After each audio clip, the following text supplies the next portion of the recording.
Welcome to the Chemistry, Biology and Math Revision Hub. Today we are doing the Pearson Edexcel International A-Level Chemistry Unit 2 for January 2021. I will do this paper in 3 parts. This is part 1 and I will put the link to part 2 as well as part 3 in the description box of this video. Let us begin. Question 1 says, the energy profile of a reaction is shown. So here they are showing you the diagram. On the vertical axis, we can see energy, and the horizontal, we can see progress of a reaction. So they ask, what is the minimum energy needed for this reaction to occur? The minimum energy needed is this one here, which is the activation energy. So the answer should be A. You can see why that is not it. It's only this part here, which is that. The next question says, question 2, which of these isomers with the formula carbon 8, hydrogen 18 has the lowest boiling temperature? If we were to look for something that has the lowest boiling temperature, in this case, since these are kind of alkanes, we have to look at the branching involved. Since they are all isomers, it means they have the same molecular formula. So the only difference is going to be in the branching.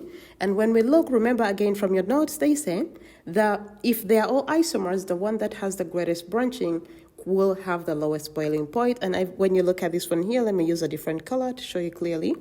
You can see that this molecule here is highly branched. If I present this one here, it's going to be CH3.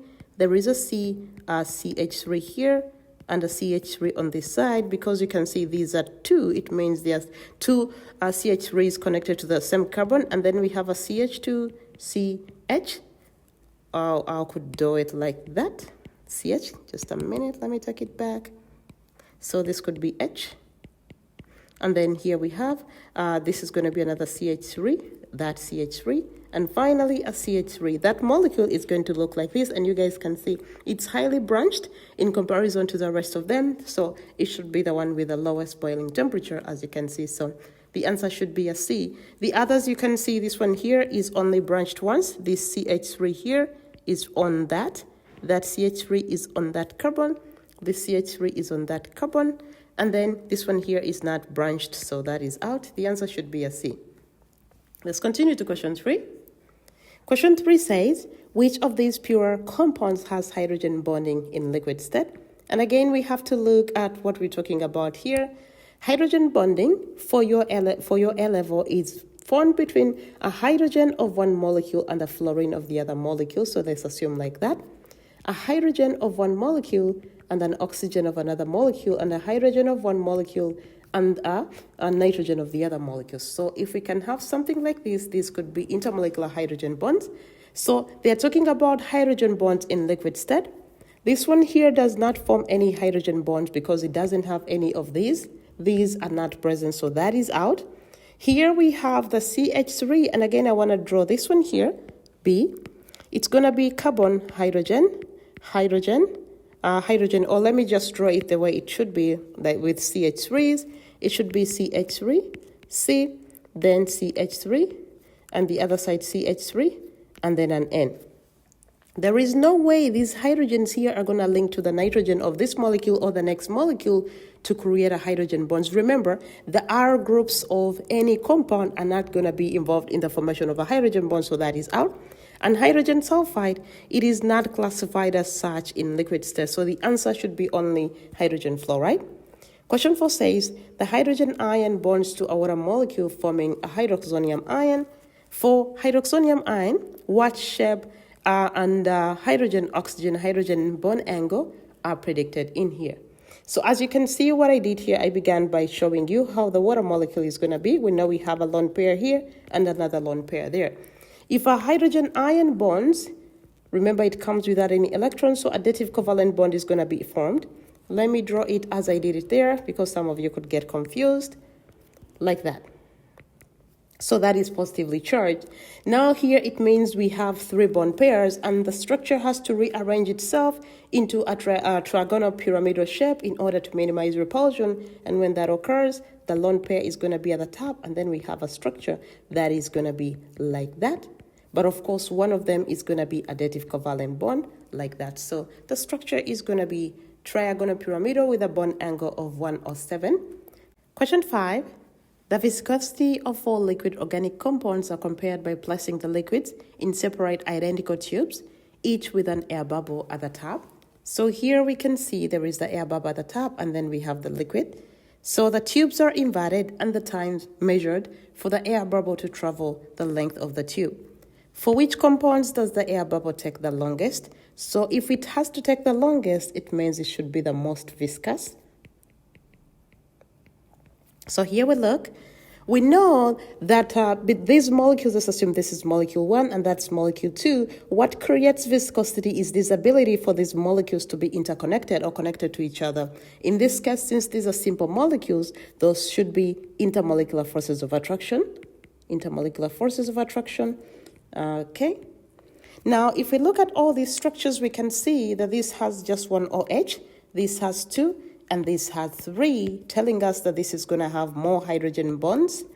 This will have more hydrogen bonds than that one, and this is going to have more hydrogen bonds than that one. So since this one has more hydrogen bonds, I cancel out B and I cancel out A. So I'm left with C as well as this other one. But as you can see, this does not have OH. It is not going to form intermolecular hydrogen bonds, so that is out. The only answer that is left to have the strongest intermolecular hydrogen bonds is going to be this one. Remember, it has more London forces because its alkyl group is longer. It has more London forces and it has more intermolecular hydrogen bonds. So it's going to have the highest viscosity or more intermolecular forces of attraction, and therefore it's going to be harder for the air bubble to go through this molecule. So that should be the answer. Let's go to question 6.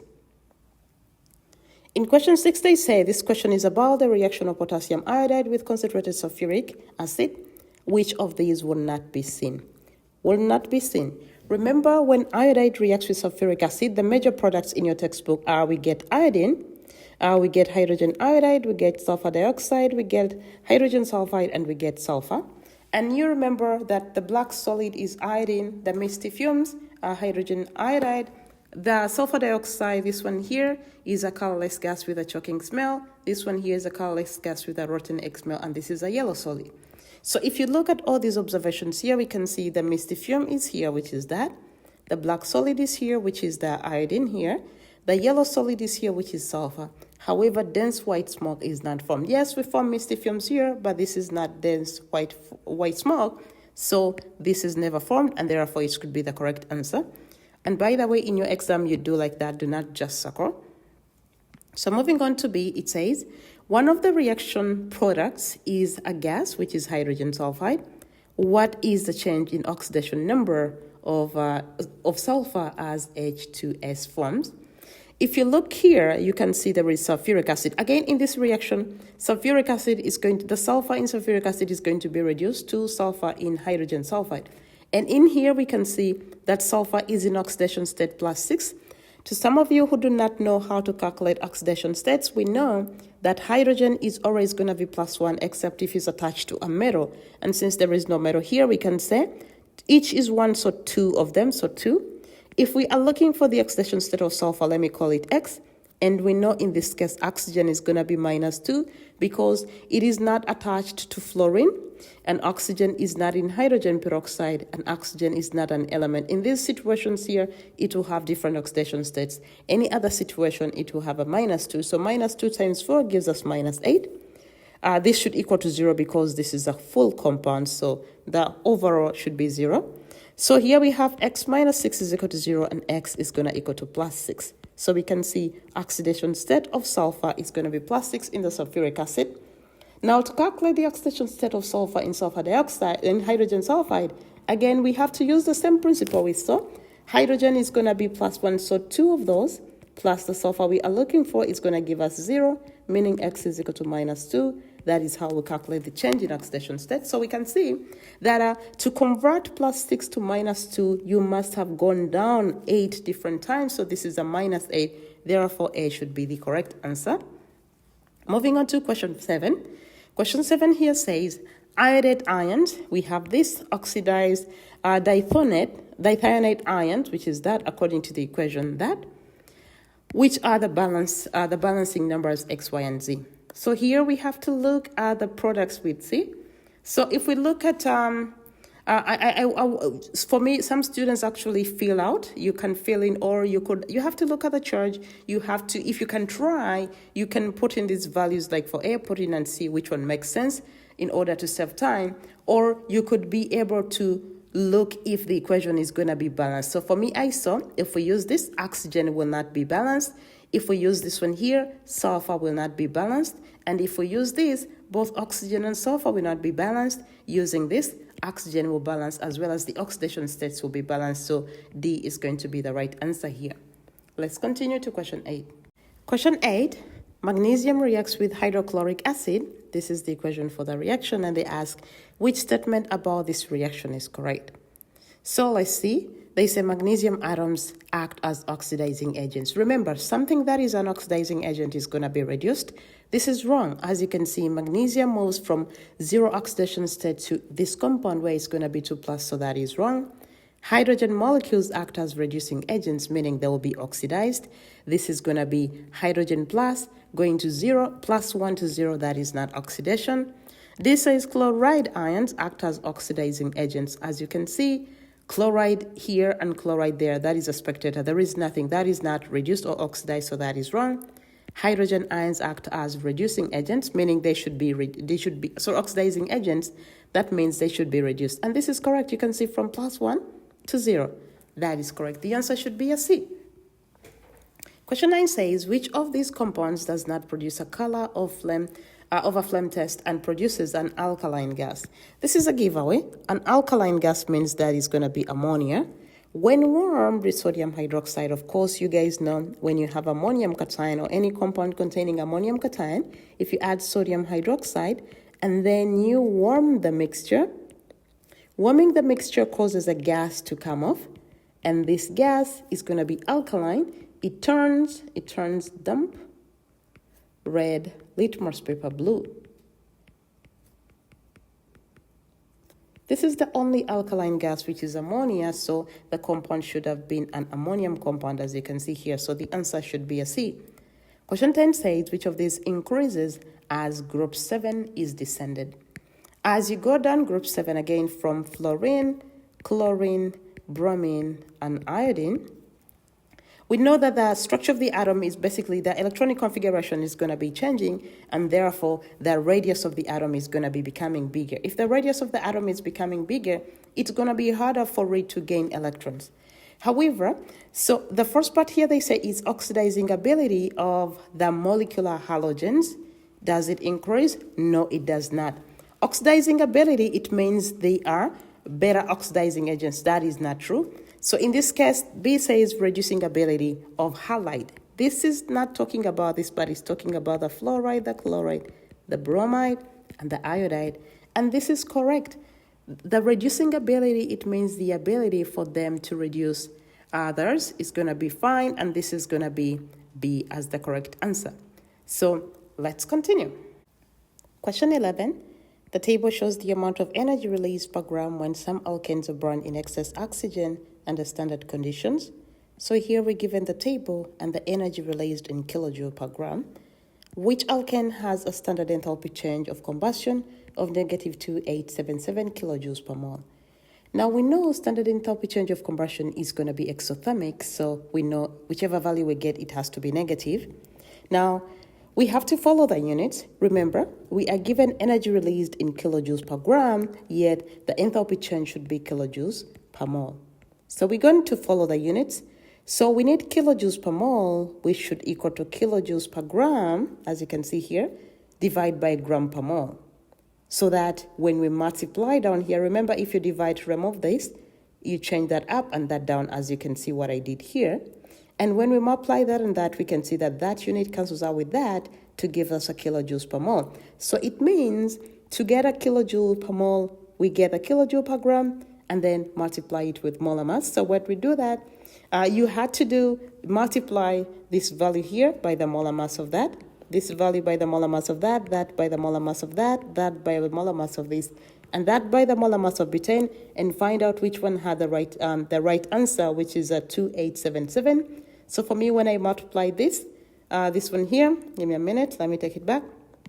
When I multiply this one here, which is that, times the molar mass of butane, I got 2876.8, which is roughly 2877 kilojoules per mole. So the answer should be butane. When I go to question 12, it says the enthalpy change for two reactions are shown below. So we have that reaction, and they say which is the enthalpy change for dissociation of ethanoic acid into ethanoate and hydrogen ions in kilojoules per mole. Here we have to look at the desired equation, which is ethanoic acid dissociating to produce ethanoate and H+. And again, forgive me, this reaction is reversible, but I didn't do that because it wasn't necessary here. So the double arrows, I didn't use them. I just used a single arrow, even if it's a reversible reaction. So we have to rearrange these two equations to produce this desired equation. So what we have to make sure is within this equation, this has to be on this side and that to be on that side. That tells us we should not change this equation.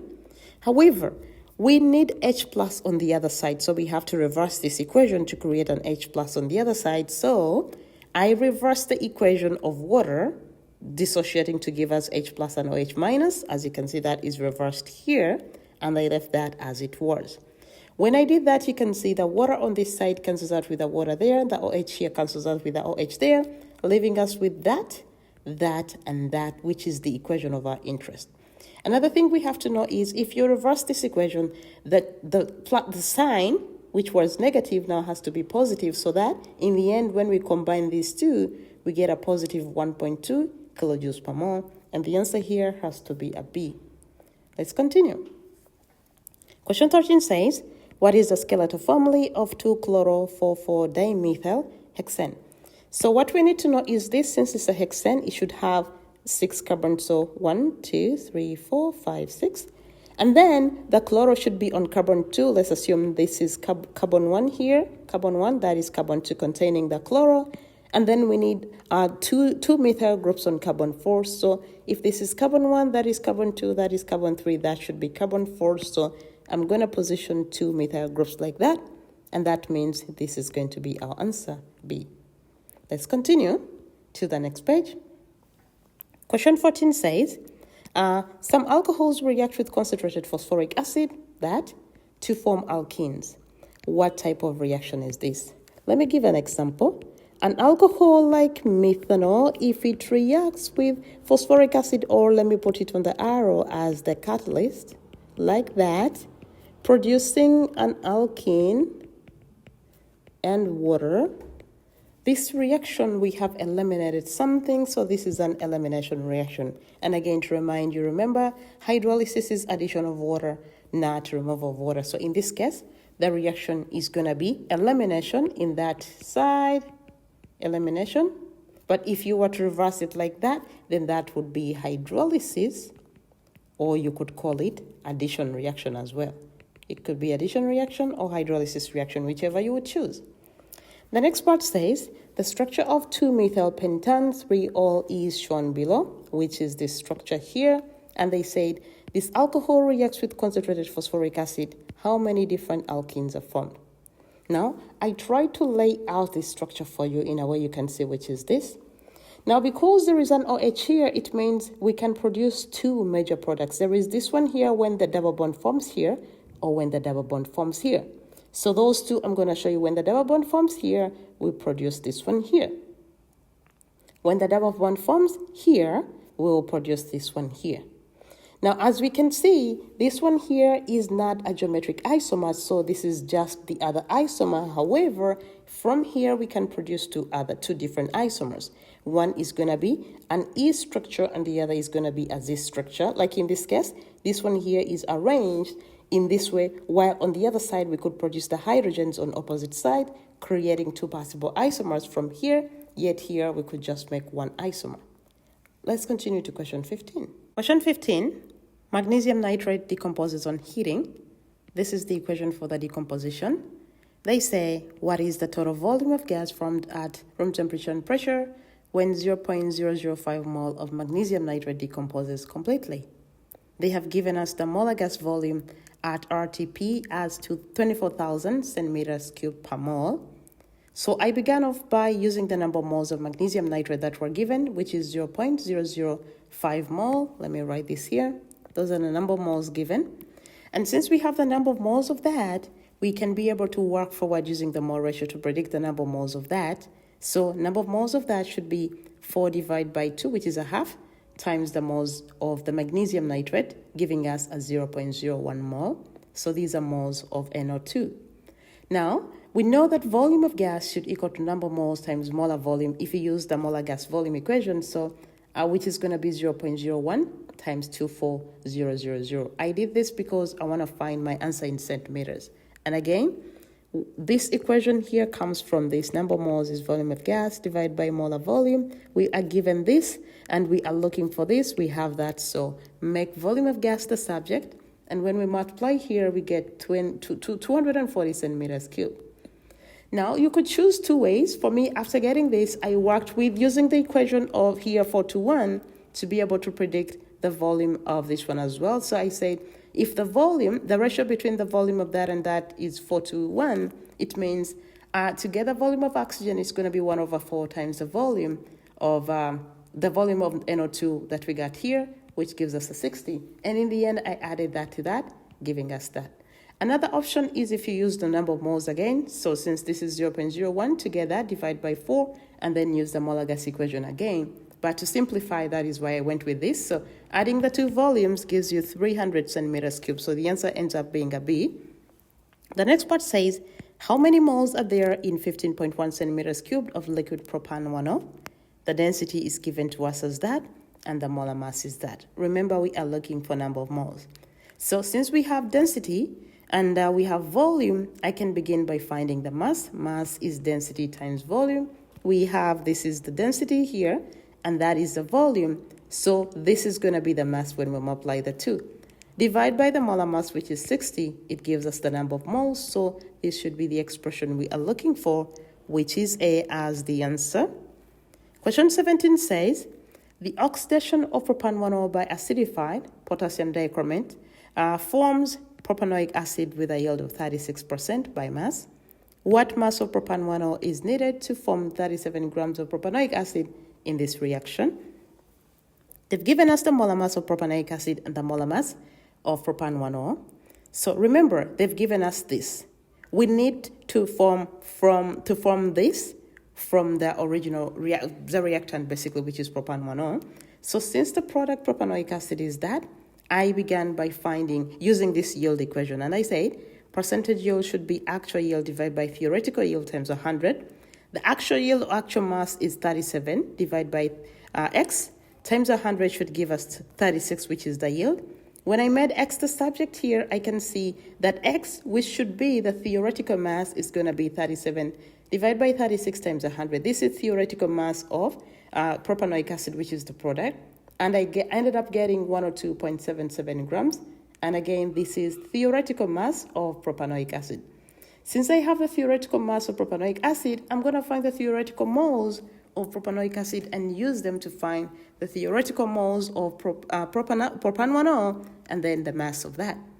So number of moles of propanoic acid should be the mass I got, theoretical mass divided by the molar mass, which gives us that. And then number of moles of propan-1O should be the same because the ratio is 1:1. One propanoic acid is going to be formed from one propan-1O. So then the mass of propan-1O should be the number of moles times its molar mass, which is 60, and the answer ends up being 83.3 grams, which is going to be a D. Let's do finally question 18. Barium chloride solution that reacts with gallium sulfate solution that to form a precipitate of barium sulfate. This is a solid.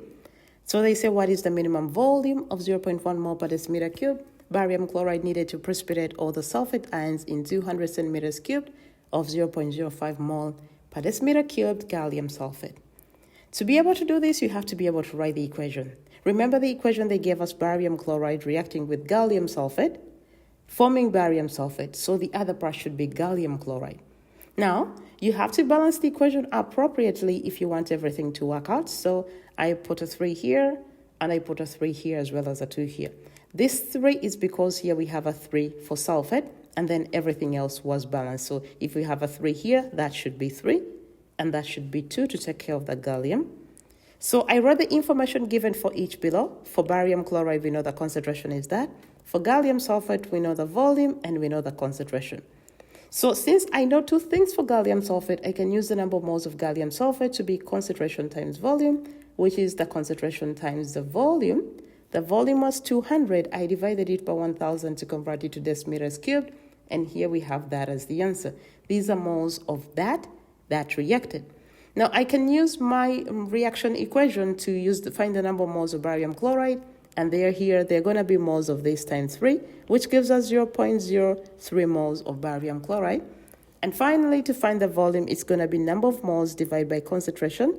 I have the number of moles, and I have the concentration here as 0.1, so I got 0.3 decimeters cubed.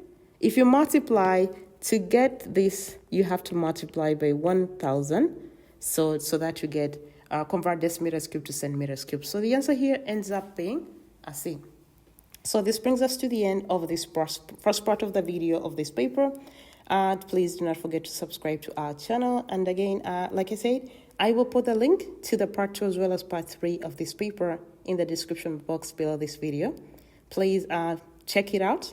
I'll see you next time. Bye-bye.